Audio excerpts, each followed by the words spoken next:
Fans are singing along with Bryson Stott's walk-up music. Everybody's standing here at Citizens Bank Park. Sanchez to the belt. Breaking ball, hit in the air, center field. Swing and a miss. He struck him out. And Christopher Sanchez, for the first time in the big leagues, has thrown a complete game shutout. Harper looks at Arcia again as he goes around the second base. And it's turned into the Bryce Harper game. The game's tied. Castellanos in at third. Dusty is waving him home. Here's the relay to the plate. There'll be no throw. Phillies lead. Breaking ball blasted. Game is tied. Castellanos for the Phillies. And it's a brand new game. And the Phillies close out the National League East. They are the champions of 2024.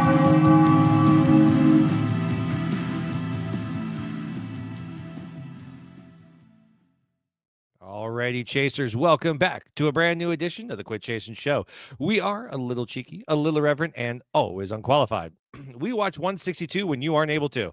I'm Alex Kruger. That's Danny Gerb. Danny, say hi to Chase Nation. Hey, everyone. How you doing tonight, Alex? I'm doing all right, How about yourself? Just all right.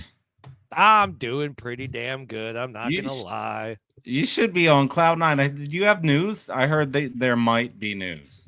So last night, as the Philadelphia Phillies were trouncing the Baltimore Orioles, I got down on one knee and asked the woman of my dreams to marry me. And thank God she said, let me think about it. No, she said yes. And it was magical. And she loved the ring, watched it the whole rest of the night. And I was able to finally relax for the first time in weeks. And it was delightful. I loved it. Saved an awkward drive home. But congratulations, man. That is amazing. That's awesome. You did it at the park. What's the deal? We want to know. All right, so here is how it all kind of went down. All right, Kara is a detective in her spare time, and she is very hard to surprise or sneak by or anything like that. So trying to pull off something like this was always going to be difficult. She is also someone that has a level of stage fright, shyness in group crowds, public, etc. Doesn't want to make a big show, doesn't want to be the center of attention. So, there were like 12 different ways I was thinking about proposing.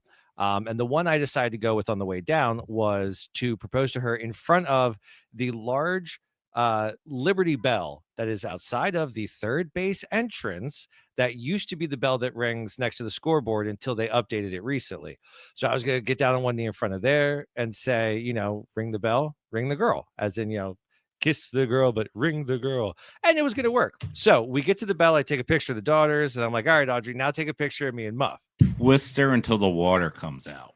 There it is. Yes, sir. Just like a SpongeBob lawn toy. No. So I say to Audrey, like, all right, take our picture now. And Kara's like, what? Like, why? That's weird. I never asked to take a picture. Why would I be doing that now? Odd. And we're walking up to the bell and like, I go to reach for my back pocket and she's like, hold on. Whoa. I'm like, what's up? She's like, no, not here. Not here. I'm like, what do you mean? She's like, nope, not here. Too many people. I'm like, all right. Now, again, I'd like to preface this by saying I came up with like 12 different scenarios because I knew this was a possibility. I know my fiance. I know how she does not like to be the center of attention in crowds. I didn't anticipate that the crowd that was there was too much. That's okay. We were able to, she knew it was coming. That's okay. So the other option I was thinking was I would get an empty ice cream helmet, put the box in the helmet, and then when I give the girls their ice cream, say to her, cut out the hole. Exactly. Yes. Just like put in the it box. In your lap. Yeah. Yep. And I would say, hey, I got you a treat too. Boom. There's the ring. So I didn't do that because the box for the ring was bulky enough. I didn't want to have to deal with also an empty ice cream cup. So we get up to the stands and, we're getting ready for the game. It's completely empty. There's no one around us. And I'm like, son of a bitch, this is the perfect place to propose. 400 level, like section 421, very first row, seats 11 through 14. I was to say, yeah. No one behind us. Row and seats, please. The field in the background. It is the absolute picture perfect place to do it. So snuck my phone over to Audrey, got down on one knee, said, hey, try to do this. She was like, yup. And happily ever after. Yeah, well, congratulations. Wonderful story. It was fun. It was a great time. Shot you down at the bell, but that's okay. Shot me down at the bell. But you know what? She she had a plan too, and that was a plan not to be embarrassed and hate the memory of being proposed to. And that's fair. And that is fair because we are now a union. So it's both of us need to find ways to come together to make things work. And this was just a great example of that. Yeah, those sporting event ones can go either way. And I think she knew what she was doing. She knew what she wanted, and yeah, absolutely. And what I should have done is notice when we got to that bell that the crowd was too large. I did know. I was trying to force it in because I am Alex Kruger, and you know me. When I get the thought in my head, I'm running through that brick wall like the Kool-Aid man. Yes, I do. You do know that. You do know that. So that was where I went with it, but it all's well that ends well. She said yes, and we had a great game. And then the Phils blanked them 5-0. We'll get into that, folks. But Danny, we will. That's awesome. I want to know to the Chase Nationers out there, when I say the Liberty Bell outside of the third base entrance, do you guys know what I'm talking about? Because Danny somehow doesn't. No clue. I don't. I even sent you the picture of the girls in front of the bell, and that didn't ring a. It did not ring a bell. No, right. It did not. It did not. You sent me the picture, and I was still like, man, no clue. I've never seen this before in my life. When we went into the game last year, it was on the third base side. Like we went in that way. I always go in the third base side too, because I'm always taking. You've never noticed that. I'm always taking the Broad Street line in, and I just amazing. Yep. Just amazing. I don't know. I'm focused on. I don't know what I'm focused on, but I've never. Half the problem is they had one of those like Amish shed builders outside, like right in front of the Bell Hawkins stuff. So it's not even the best, easiest Photoshop because they're allowing a street vendor right in front of it when there's so much ugly street side that they can allow these vendors. No, they allow them to do it right in front of the Bell. I'm like, come on. And it was the old scoreboard bell. Is it like are you making that up? Is there a plaque that says there is a plaque there that tells you? Yeah, I have this bell is I am never existed in my world. I'm blown away that you have no idea that me, a transplant that doesn't live anywhere near Philadelphia, that goes there. Oh, I allow it, and it's filled with a pH. Like, come on, of course it's with the pH, but it's hey. Oh, is this one of those I can't because I'm not a member? That's correct. All right, see that, Kevin Kincaid? Neither can you. It takes a certain thing to get your card, man, and then we protect our card. We protect it with our lives. That's true, and I would never try to assume to have a Philly card until I actually moved out there, and God only knows how long. But I don't know where I was going with that. So it was a magical night. The bell that you made up, that you manifested. I did not know. That was I don't get how you have been to so many more games than me and have never noticed that bell. That blows me away. What's that called? Where like the thin man. The thin man, how he wasn't this paranormal cryptid type guy. People started talking about it. Now all of a sudden people are having thin man encounters. It was manifested. You did that with this bell. No, the Phillies put the bell there, and then I remembered it, and then I told you about it. What you did is walk by something countless times, never noticing it. I don't know what that is. That may just be being a man, but I'm a man on a mission. Into the gate, man. I don't have time to look at bells. Evidently, you type A's, man. God love it. I got Campos to get and giant golden waves, and I got stuff to do. Guess what the ice cream helmet was? Was it the Baby Fanatic? It was the Baby Fanatic, yes. Ah, nice. Yes. I want the Baby Fanatic. Where'd you get? So we are going August 18th. Far this season, I have the blue and red one and the white Fanatic one. Ooh. Kim wants the Baby Fanatic. I want the Philo one. What section did you see the Baby Fanatic? Baby Fanatic was at the wiffle ball. Ice cream. Well, that makes sense. That's where I always get the ice cream helmets, is at wiffle ball. Okay. All right. So I didn't even know that they sold it else. I mean, I'm sure they do, but yeah. And I will say the bottomless popcorn is a throwback Phillies bottomless. It's really, really pretty this year. I'm a big fan of it. The bottomless popcorn container. Well, we did the concessions episode. Oh, yeah, we did. Well, no, I don't think we saw the popcorn container at that point because that was news to me. Or we didn't talk about it either. One of the two. Speaking of things we should talk about, try and get into the week that was. Let's do it. Let's do it. Folks, starting off this week, we have Detroit 4, Philadelphia 5. Danny, Where were you the first time you saw the Duran entrance? The Fightins lived up to their name, refusing to be felled by an early 3-run shot. But let's be honest, this was all about us getting a look at our new closer. This is the most dominant trade/free agent signing since 2022, and honestly, that's not hyperbole. We all instantly trust this dude. We all immediately assume it's 08 Idge, and all we need to do is lead after 8, and we can all go home and pound some Budweiser. The I love it. Home. I do too. I love it. I love the Durantula. I wanted this to be a Durantula Gush Fest episode, but we have other things. Hyperbole. I always wanted to start a Stromboli store that made really giant Strombolis and call it Hyperbole. Oh, that's good. I know, right? That's very good. I do like that. But yeah, that was an amazing game, and CBS or NBC Sports did their job, did not cut away so that we could all see the entrance. And then the very next night, Fox or ESPN or someone decided to do the same thing, and it's like, all right, whatever. Go on the ballpark app and sync up your phones. Oh, snap. You saw that, right? I did, right. And I'm here for it. No one responded. Not a soul. Oh, you mean me and Chris? Yeah, I mean you and Chris. Oh, yeah, no. That sounds like us. Usually Chris is better at responding than I am. I think he grows weary of our antics sometimes.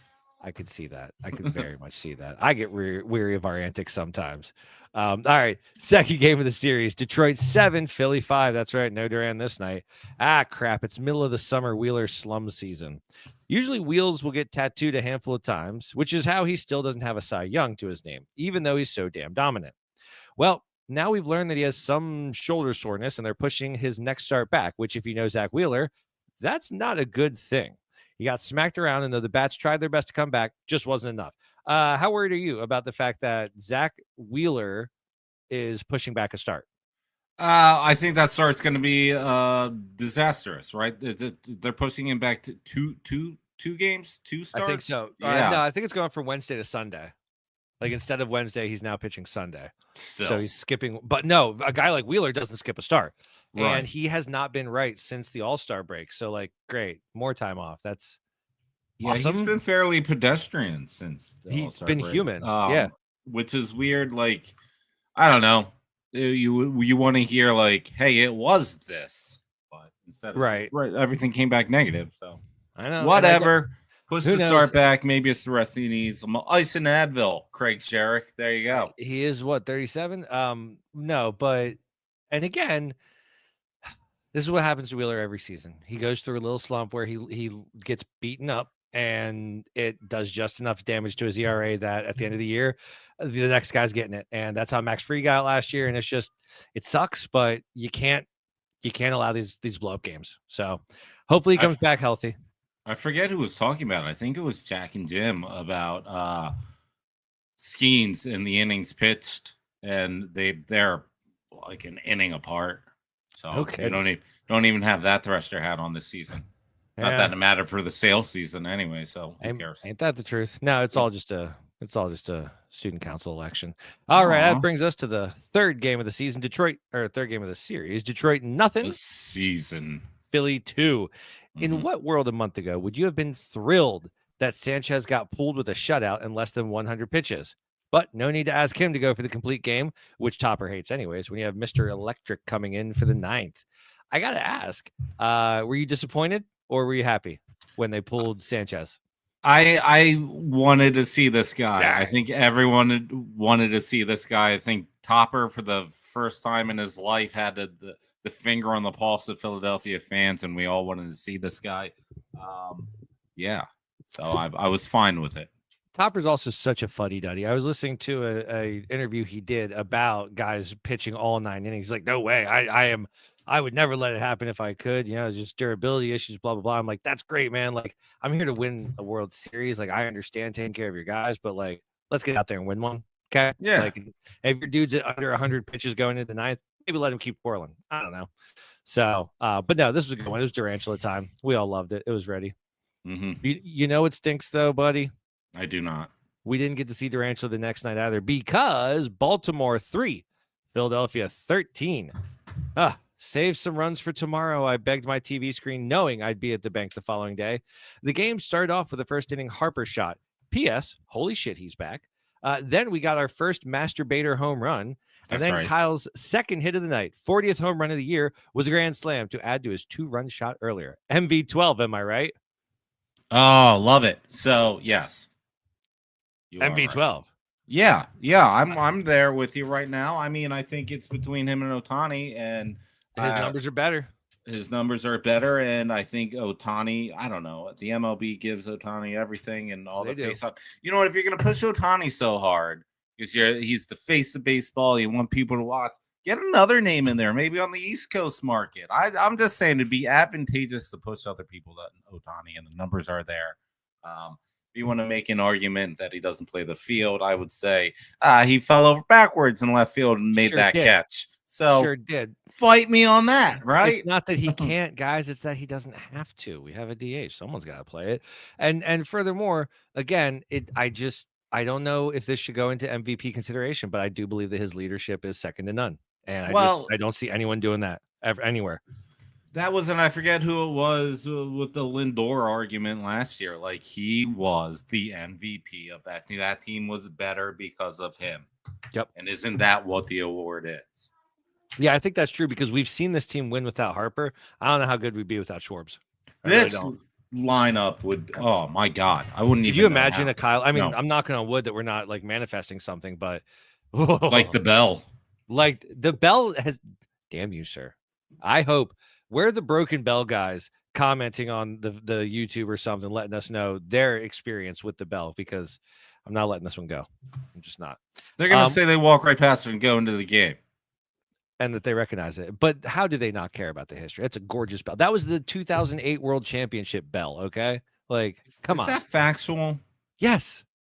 There's a plaque and everything. There's a plaque? There's a plaque. Is it a blue historical marker?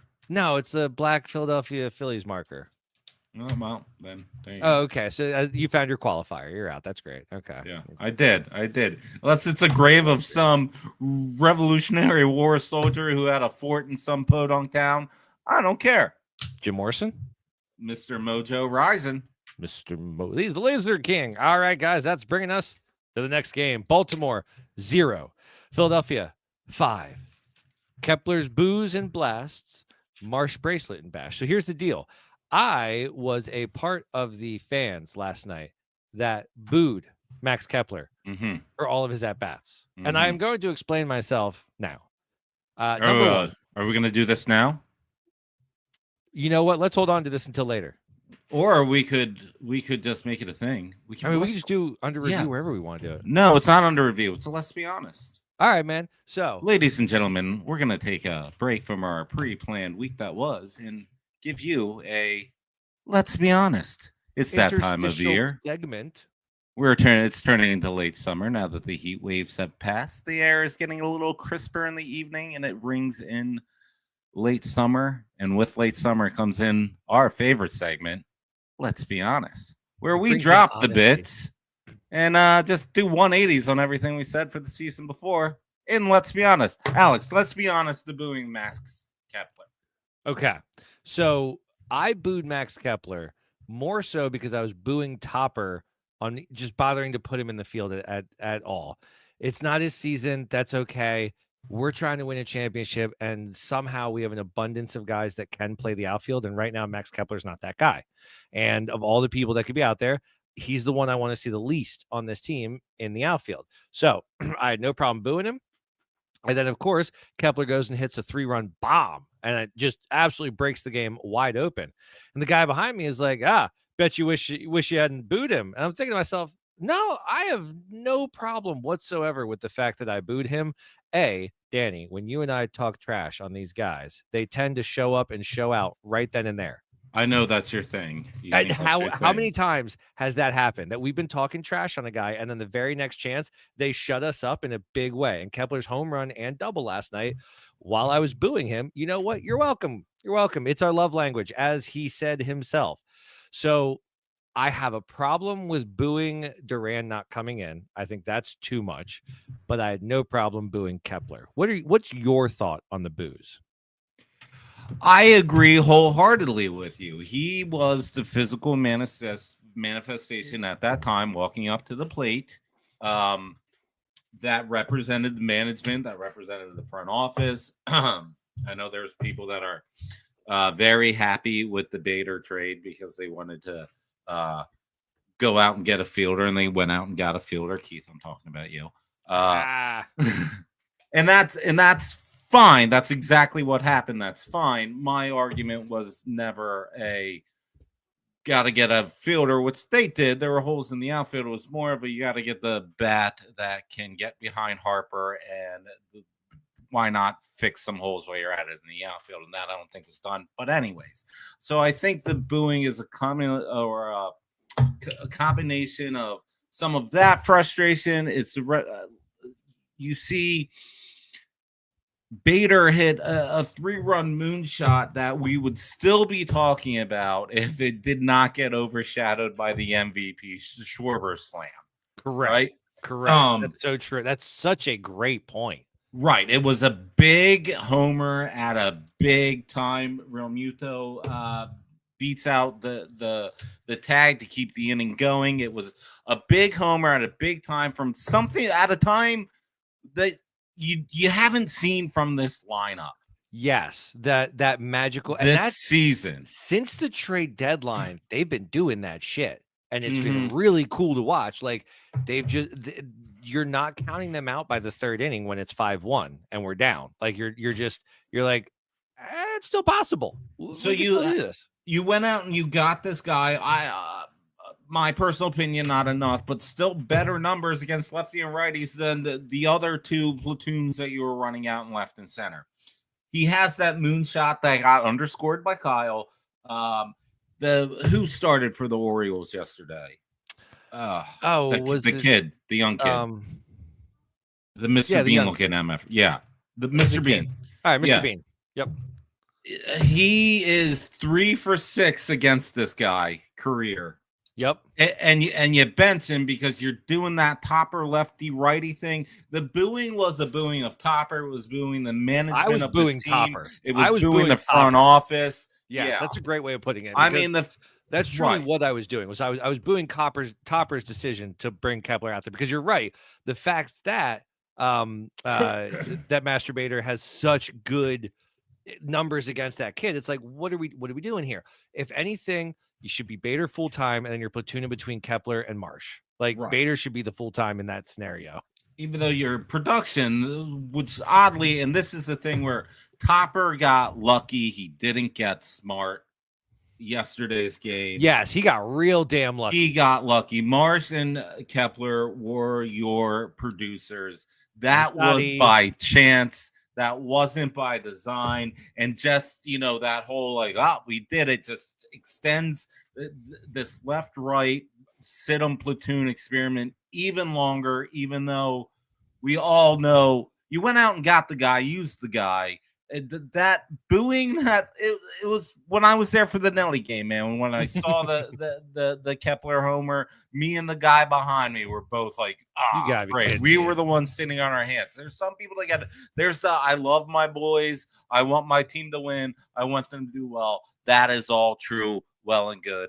And then there's the second level of it, like, yeah, cool. They put some runs on the board. I'm happy about that. But, man, this really complicates everything. And if you don't have that second thought, that guy that was smart with you, he can go pound sand.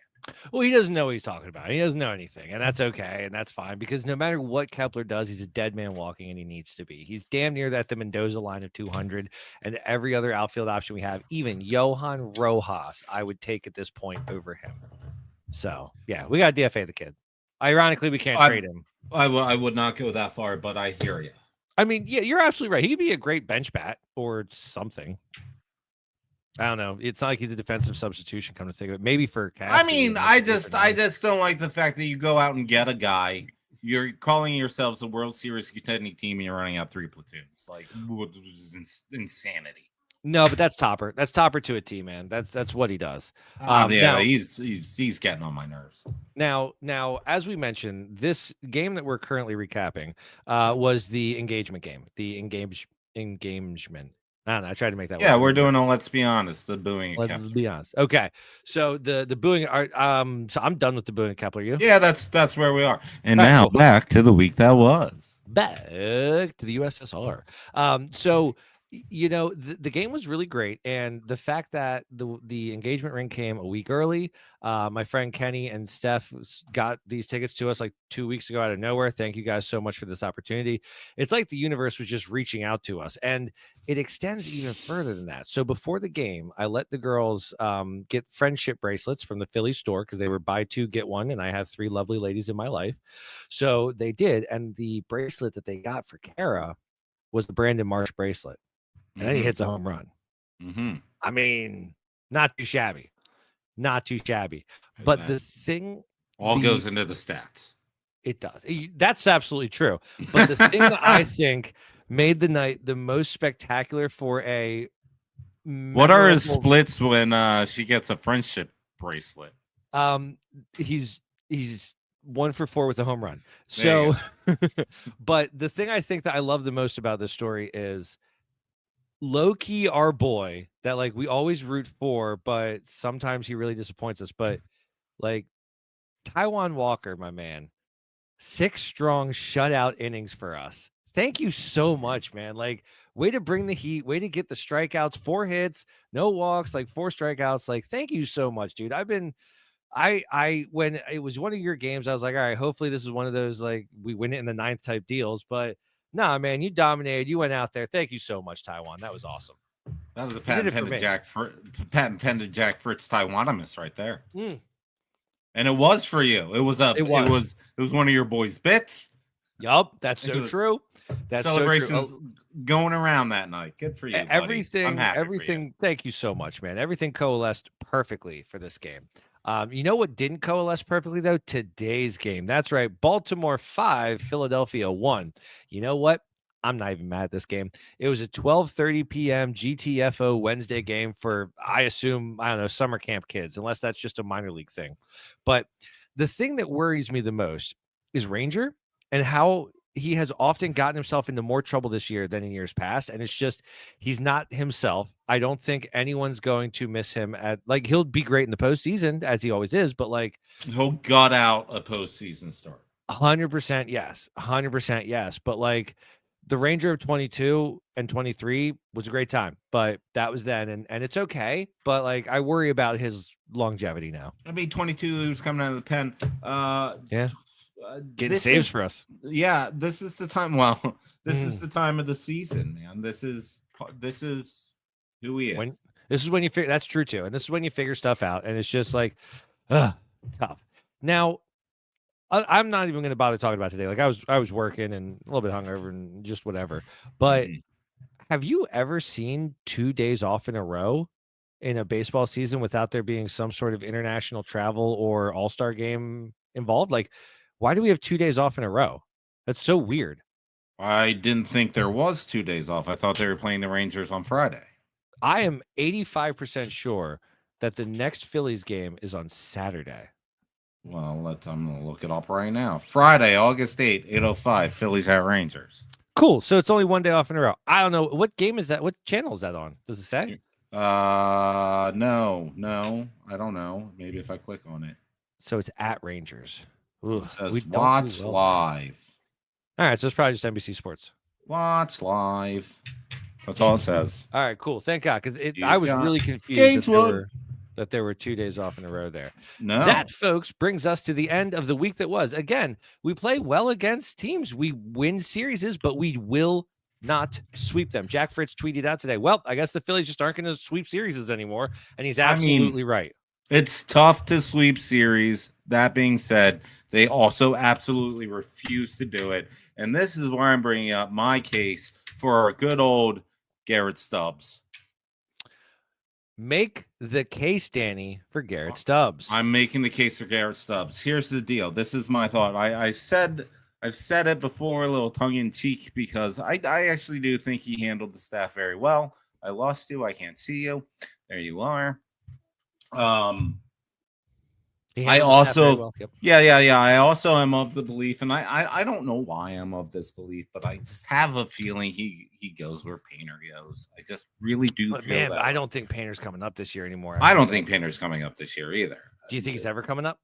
I think he's gonna come up. I don't think he's gonna be the Savior. Painter. Yeah, everyone wants him to be. Well, I think we very much should have unloaded him to win now, opposed to getting this.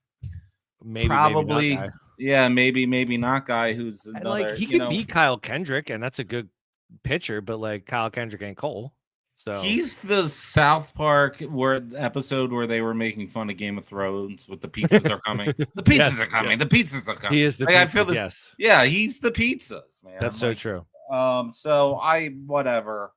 We all know my thoughts on that, but I still kind of feel that way. I still feel that he'll be the Crash Davis to the Nick LaLoosh. I just feel that way. But make the case for why he should be, why we need him on the team now, though. Why we need him on the team now is because no one, they're refusing to sweep teams. No one is running away with this division. The Mets are hanging at a game and a half when it's the Mets in front of the Phils, they're hanging at, anywhere between that half a game to 2 games. It's just as much fun as that's going to be in September. Right. Let someone run away with it right now. Point. Right. So I figure if you are doing this game and a half, game back thing, you can't trot out lineups like you trotted out today. I don't care that the series was already won. That's just how I feel.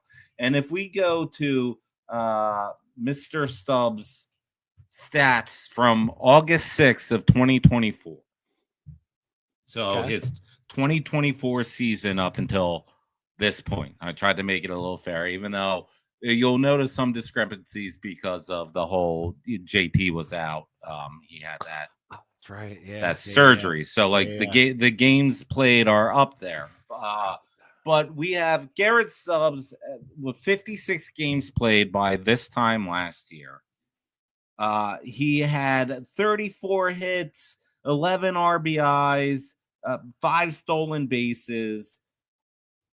A batting average of a 207, which is fine. But look at Marchand, 0 stolen bases, 6 RBIs, 1 home run.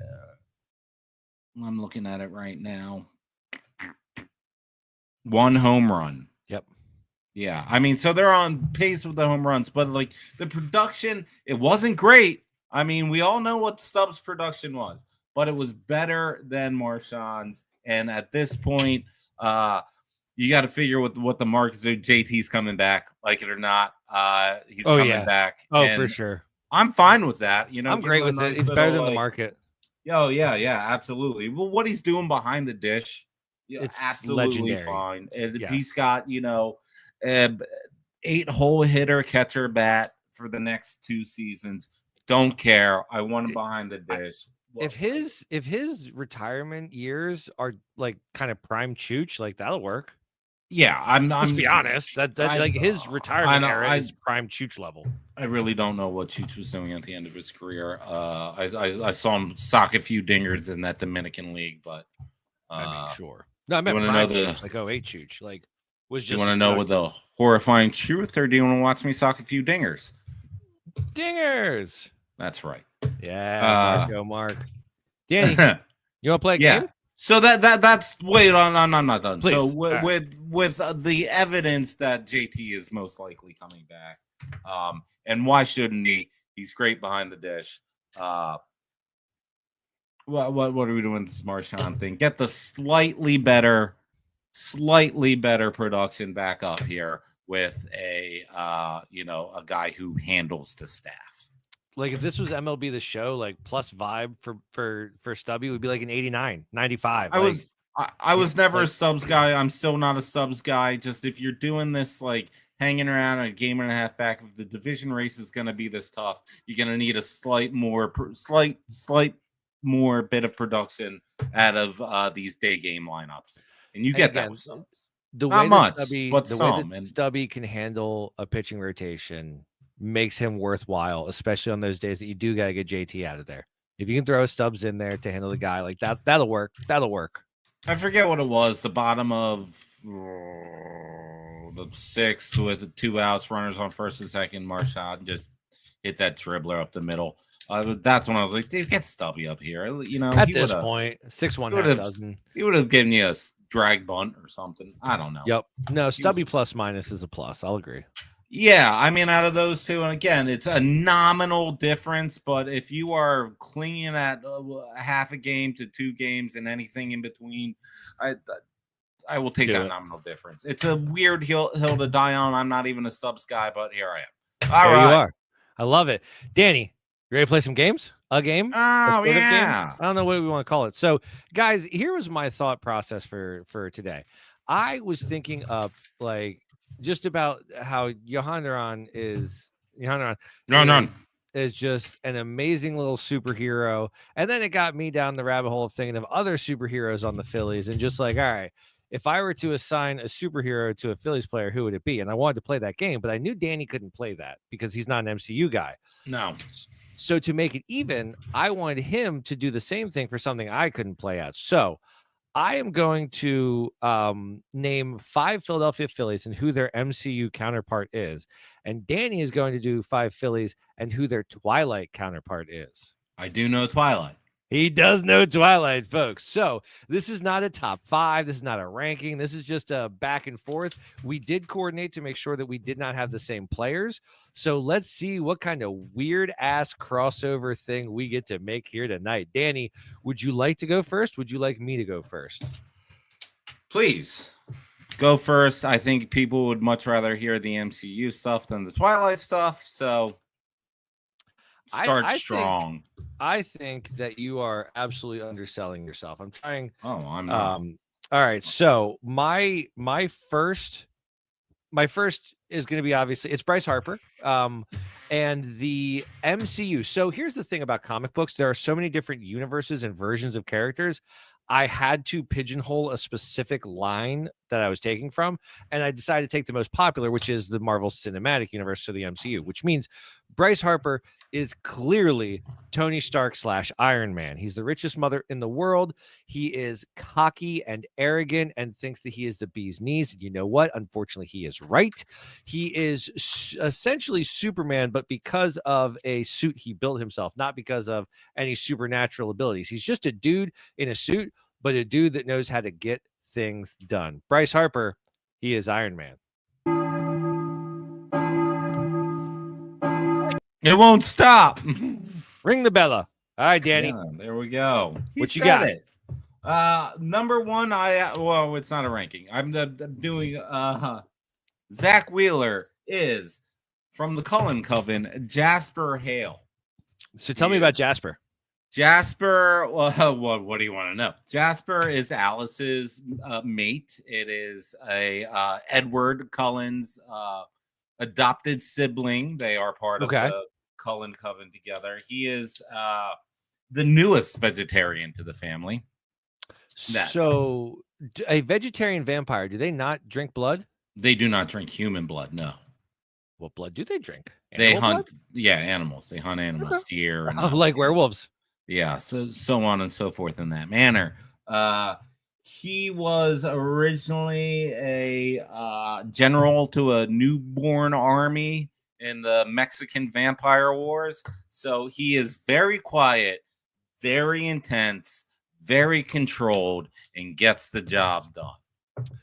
You might sell me on Twilight by the end of this, to be honest. You might get me to the point of like, all right, maybe I do have to check these out because that is a great sounding character. I like that. Yeah. That's nice. Jasper Hale, and that Zach Wheeler is Jasper. I love it. My number 2 guy is a young lad by the name of Bryson Stott.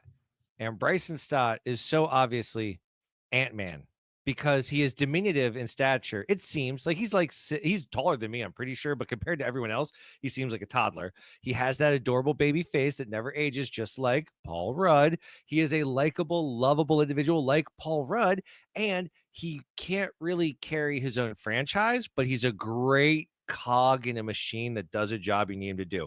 Don't rely on him to be your number 1, but you can put him in 8 and good things are going to happen. So Bryson Stott, Ant-Man. So many 8s. Love it. I have JT Romuto is Carlisle Cullen. Ooh. Carlisle is the leader of the Cullens. He is also quiet. He is also smart. He kind of is the chess master of, when to go all in, when to back out. What he makes the calls. He does it from a place of just calmness and leadership. And I'm giving JT Romuto behind the dish is Carlisle Cullen. I love it. We do not care what you have done, Carlisle. All right. So my third superhero is young Mr. Taiwan Walker. And Taiwan Walker is Hawkeye. That's right. He is the most forgettable Avenger. He is the one that folks tend to rip on and talk crap on the most. But you know what? He survived. He's done it all. And he's done it all without superheroes. He is consistent. He gets the job done. He's not flashy. He's not as good as everybody else, but he knows what he needs to do and he delivers. So, Taiwan Walker, you are Clint Barton, a.k.a. Hawkeye. All right. Very nice. I am going with the newest, Phil, and that's the Durantula. And I assigned him Benjamin from the Egyptian Coven. You get introduced to Benjamin in Breaking Dawn Part 2, I believe. When they are going around the globe to find ally vampires to help them fight the Volturi, or bear witness against the Volturi. If it comes to a fight, they'll fight. They don't initially want to fight. However, Benjamin, much like Duran, gets called in to help. He joins the squad in the last minute, gets called in to help. He manipulates the elements, and his powers are just devastating. He's a closer. He's a closer for them. They call him in. They go around the globe to find him. They call him in, and he closes out the battles for him. I like it. Yeah, I that's like what it. I'm going with that. That's nice. All right. So nice. I know I told you I had Turner. I cannot for the life of me remember who I was going to assign Turner to. So I apparently only have 4. Is there a character that has a needle dick? There are several. It's just I feel like I've used most of them already. Well, that's the one. Okay, I like that. So I'm going to punt my number 4 to give you another one because I vote my last one is too good. So I'm down to my last one. What you got? Okay, so I have that stuff 2 on the board then. Yes, right? you do. Yes, you do. All right, cool. Alec Boehm, I don't have him as a vampire in the series. I have him as one of the packs. He is a werewolf. He is probably in the Jacob black pack because they are shapeshifters. They morph in and out. Sometimes they're just these wimpy humans. Other times they're these gigantic beasts. They're moody. They're temperamental. They go into fits of rage. And all of that is Alec Boehm. He can be an absolute beast at the plate for you, or he could be a feeble little human. And he is a ragey little moody Gus. So I made him a werewolf. I love that. I'm completely here for it. Nicely done. All right. That brings me to my last one. And there's only one person on this team that I would ever associate with that of Captain America. The person that stands for truth and justice and the right way and just always being the most honorable and dependable individual out there that could easily absorb a punch from the Hulk or Thor. And that's Kyle Schwarber, baby. He is Captain America through and through. He was clearly given some sort of super soldier serum at birth and has just become this absolute ball masher, but he does it with honor and integrity, and he supports the troops and the firefighters and policemen out there. So Kyle Schwarber is your Captain America. Danny, what you got? Yeah, Schwarber's good. He is a serviceman supporter. That's great. Would Trey Turner be Howard Stern's fart man? I'll allow it. Or my bum is on your lips guy. Who? That's Tom Green. Tom Green, yeah. Yeah, he had Green. Yeah, a comedian's comedian. If you say so, sir. I do say so. Well, he is a Canadian Pauly Shore. Oh, that's wrong. He's better than that. So I have Citizens Bank Park, and the fans of it, they are Volturi. They the CBP is Volturi. The fans are the Volturi Guard. It's a daunting place. You don't want to go in there. The people are ruthless. They'll rip your head off. They see no lies. They tell the truth and are just completely ruthless. It's the Guard. They're the Volturi Guard is the fans of CBP, and Volturi is CBP. I love that. That's fantastic. So because I didn't have one, I'm going to steal CBP for the MCU world. Sure. And because they're coming to it, CBP and its fans, well, that would absolutely be Professor Xavier and his X-Men. All right. We're a family of mutants. I know them. And we're going to protect the world, but we're going to find silly ways to do it. You may not always love it. I'm here for it, Alex, and I absolutely love it. I think that we did it. Yeah. I thought that was fun. We are the school for the deaf. What is it? School for gifted youngsters. That's it. Yeah, school for the gifted sports fan. All right, hey, we'll see you on the other side of the break. We're not leaving yet. Like, hey SpongeBob, check out my new shirt. Patrick, is that a heavy metal unicorn? Uh-huh. I want one. Well then, click the link in the episode description to go to the Quit Chasin merchandise store and get one. Absolutely. Wait, what's a Quit Chasin? Huh, even I know what Quit Chasin is. Well, what is it, Squidward? Just look up Quit Chasin Podcast on social media. I've got customers lining up. Did somebody say Quit Chasin? Wow, Mr. Krabs, you have a Quit Chasin coffee mug, hoodie, t-shirt, and is that a shirt for Gary? Meow.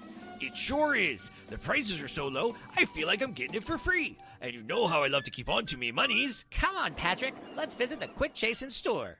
Well, hey there, Chase Nation. Alex Kruger here. As our friends from Bikini Bottom go shopping, don't forget to email us at quitchasinpodcast@gmail.com if you want to share feedback, or maybe even if you have an idea for an episode of Quit Chasin After Dark. Send it on over. And now, back to the show. welcome back. Welcome, friends. It's great to be here. Welcome back. So, Danny. Welcome back. Funny story. Welcome back. Funny story. You know how shut up. You know how last week was technical difficulties week? Oh, God, do I ever, but yes. And as a part of it, I got a new phone. So yes. By the way. Everyone's aware. Go ahead. What feedback have you gotten on that story? Oh my God, man. That I was listening to it, and then I was like, I have to scrub this back. It's like 17 and a half minutes long. It's a long story, and it was exhausting, as Chris said. But it was true. If we had new listeners, we lost them this week. Yeah, we sure did. I know. So do you want to hear the crazy, hilarious way I got back at technology this week? Can you do it in under 17 minutes? Yes, I can. Then sure. So my dad is notorious for asking me, like, hey, why don't you come over and help me with XYZ project? And over the years, we've built walls together. We've sledgehammer concrete together. We've done a bunch of crazy things. And this time we were cutting wood together. We were sawing and logging some wood for sure. Are you Bartles or are you James? Oh, I'm Bartles. He's James for sure. It used to be the other way around, but now I'm the spry one. Anyway, so my parents at their house have a dead tree in the backyard, and my dad wanted to chainsaw off the limbs and get rid of it. Only problem is it was above some power lines, and we knew that. So we were working on the branch, and part of the job was I was holding onto the rope and pulling it so that it would stay off of the wire. And our calculations weren't perfect towards the end, and we accidentally knocked out power to the block for like a good 40 minutes to an hour and a half. So that's how I got back at technology last week, and it felt really cathartic. Sweet. It felt nice. Danny, I think it's time for us to get into some of our useful, lovable bits. First up, I'm going to go with Media Stables. Did you get to listen to this last episode of High Hopes? The Jack by himself? Halfway through. Okay.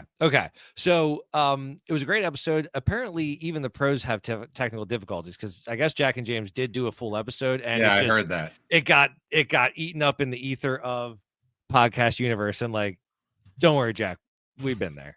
I mean, not really that. Like I'd say we have yet to do that one. Knock on wood. But like we've done. I You've haven't. seen our 999. I know you have. It's icky. Someone just gets shot. Woo. Yeah. No. So Just watching that. That's a brutal watch. It's tough break. But anyways, on last week's episode of High Hopes, Fritz had an issue with Ed Wade being on the Wall of Fame, and especially with Ed Wade being on the Wall of Fame at the same time as Jimmy. And while a lot of people give credit to Ed Wade for constructing that team, Jack doesn't exactly feel the same way. And I am not going to steal his thunder or steal his bit because he has a take on Ed Wade that I really haven't heard a lot on. And after hearing it, it is making me double think some of the thoughts I have had over the years. So I highly recommend anyone that's got time. It's like the last 10 to 15 minutes of this past episode of High Hopes. It was a mailbag Jack solo shot. Check it out and see what he says about Ed Wade, because I think it's a really fascinating conversation piece. Well, I will have to check it out. I was meaning to. You know how it is. Life gets in the way. Don't worry. You got a trip coming up. You'll have plenty of time to listen to podcasts. Sure. That's what I do on trips. I don't know you don't listen to podcasts when you're driving? I drive with Kim. Do you think we're listening to podcasts? I listen to podcasts with Kara. Oh, I'm sure she loves it. Well, we listened to hers yesterday because I like hers. I do. She has good podcast tastes. So, yeah. And if I put on the right one, she'll listen of mine. But it has to be a good one. Podcast listening is my solitary hobby. I get that. Mine is messed well, but so do you? What bit would you like to do next? So I have a media stables, and it's quick, it's brief. It's more of a like, where did this go?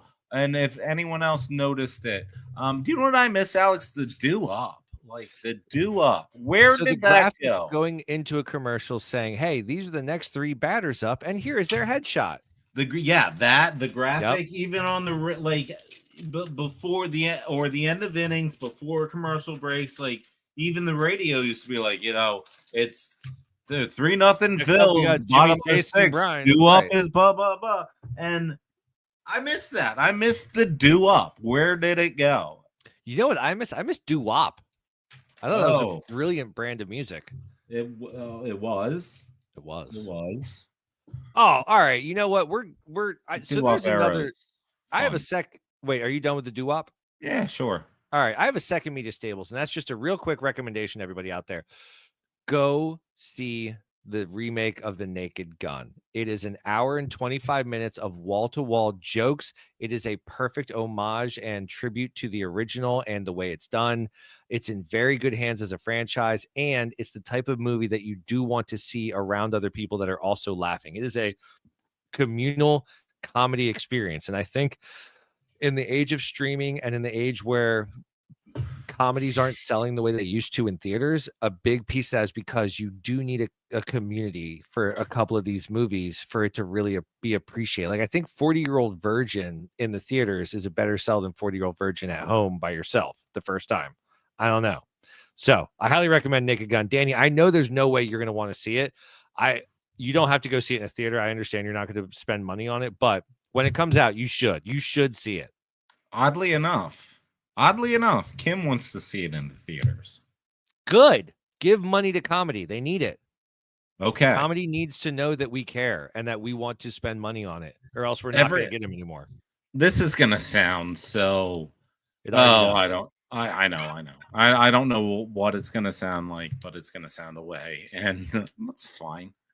We every now and again like to do what we call like she's got a name for it, like a movie and chains. We go into Cherry Hill, see a movie, and then go to one of those chains, like either the Olive Garden or dinner in a chain. I like the Longhorn, Chili's. Yes.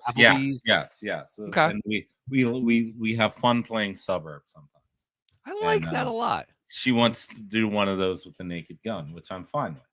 I would. Hello, Red Robin, the Naked Gun. Ooh, Frank Drebin would be proud. Yeah, I don't know. Okay, but yeah. So oddly enough, I probably will end up seeing it in the theaters because good. And that's a good thing, Danny. That's a very, very good thing. I'll be honest with you. The trailers look absolutely brutal. I don't know how you saw those trailers and didn't think it was going to be funny. Because I saw the trailers. Okay. I will your give humor. You're going to enjoy it a lot. I will give it a full theatrical experience. I'm just saying. Right. When she sent me that text, say I wanted to see the Naked Gun in theaters, we can do our Cherry Hill like chain thing, and I was like, yeah, okay. And I went and looked up the trailer, and I was like, surely she meant something else. She didn't, and don't call her Shirley. Oh, there you go. I feel we should just end it there. I know. So, all right, but so that's an interesting thing because I know I'm getting off track, but at the movie theater, I did want to talk about this. They are now having you cut the hole first, and then you have to worry about the extra butter. You don't want that because it'll just cause a soup situation in the grind, and that's not good. But anyways. So they're re-releasing movies now to get people, I guess, back in the theaters. So they're doing the 20th anniversary of The 40-Year-Old Virgin. They're doing the 30th anniversary of Casper. And I'm like, okay, I guess I guess maybe. But they're also doing the 10-year anniversary of Trainwreck with Bill Hader and Amy Schumer. And I'm like, okay, is anyone clamoring to go watch that in a theater again? Like, I can understand Casper and maybe 40-Year-Old Virgin, but Trainwreck, I think we can do better with our re-releases. And furthermore, why are we re-releasing such third-tier movies? Like, you want to re-release Titanic? Okay, that's a movie that deserves. You want to really re-release Avengers Endgame, a movie that deserves to be on a theater? Absolutely. 40-Year-Old Virgin, you do not need to see on a movie theater at all. So I don't know what the movie industry is doing, but I understand why it's dying. I mean, it's probably the same reason you're getting reboots, right? There are no original ideas, and everyone's too afraid to go out on a limb for an original idea. And then we were right, exactly. And then when they do make an original movie, nobody goes out to see it. So. And the people that do, like you, just shit on it. No, I'm just kidding. I'm kidding. True. I love you. I'm just messing. I like a good story. I'm a fan of the arts, Alex. You are a fan. You're an artiste. You know, we support one another. Sure. We do. All right. Drop amp and go to Love It, Hate It. Let's drop amp to go straight to Love It, Hate It. I already forgot what Love It, Hate It was. Jerseys or something. The state of New Jersey. I'm going to go and hate it, to be perfectly honest. Like, I know that a lot of people love it, but there are enough reasons to hate New Jersey. You need to spend more time in it. It's a wonderful state. No, armpits are great. Everybody loves them. Everyone's got. You got to spend more time in it, man. It's a coastal state. Anyways, what's the real one? I'm trying to remember what we decided. We talked jersey numbers on the backs, no names. Oh yes. So here's the thing: love it or hate it, the jerseys that don't have names on the back. So your New York Yankees, your Penn State football, like all those. Oh, tradition. It looks great. It's amazing. What are your thoughts on that? I know they say tradition. It looks great. It's amazing. It does not. It looks naked. It looks bare. It looks cheap. Yeah, it's dumb.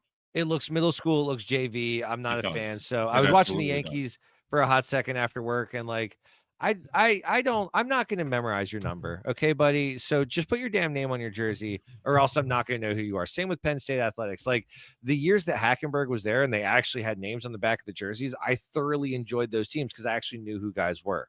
You get over yourself with this whole aesthetic of like, oh, less is more. No, it's a sport. Put the name on the damn back of the jerseys. So hate it. Yeah, the jerseys look incomplete. They're i.e. cheap. So I'm with you. That's how I've always felt about that. I've always been a fan, or glad that I have been fans of teams that don't do that. So, amen. By the way, that was a great episode. I think we nailed it, and we got in and out in under an hour, Danny. That's right, Alex. Congratulations. I'm happy for you too. I loved it. This was fun. Everyone knows stuff. Well, everyone knows we'll do better next week. I promise. I morphed them together. That's great. Everyone knows Nate can't move. You sure do. End it that way. I don't care anymore. See ya.